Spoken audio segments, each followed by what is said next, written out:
আপনারা শুনছেন ভোর 15:63 খবর। খবরটি সরাসরি সম্প্রচারিত হচ্ছে সেন্টার থেকে।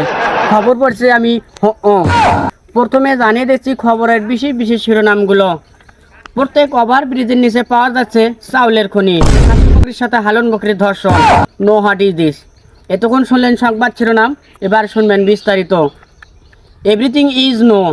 এদিকে খবরে জানা যায় অতিরিক্ত গরমের কারণে দেশের বাইরে চলে যায় কিছু মশা ও মাছি। আবহাওয়া শীতল হয়, তারা আবার দেশে ফিরে আসতে চান। আবেদন জানালেন সরকারের কাছে। আদমশুমারি গণনায় জানা যায় দেশে অনেক মশামাছির শহর। তাদেরকে দেশে ফিরে নেওয়ার সিদ্ধান্ত নিলেন বাংলাদেশ সরকার। ল্যাঙ্গুয়েজ টু ফাই। এবারে পরীক্ষার পাশের থেকে ফেলের সংখ্যা অনেক বেশি। এর একমাত্র কারণ হচ্ছে দেশে প্রেম ভালোবাসা অতিরিক্ত বৃদ্ধি পায়, জানালেন শিক্ষা বোর্ড। প্রেমের কারণে ঠিকমতো পড়তে পারেনি শিক্ষার্থীরা। এই ব্যাপার নিয়ে কঠিন হুঁশিয়ারি দিলেন সিম কোম্পানিকে।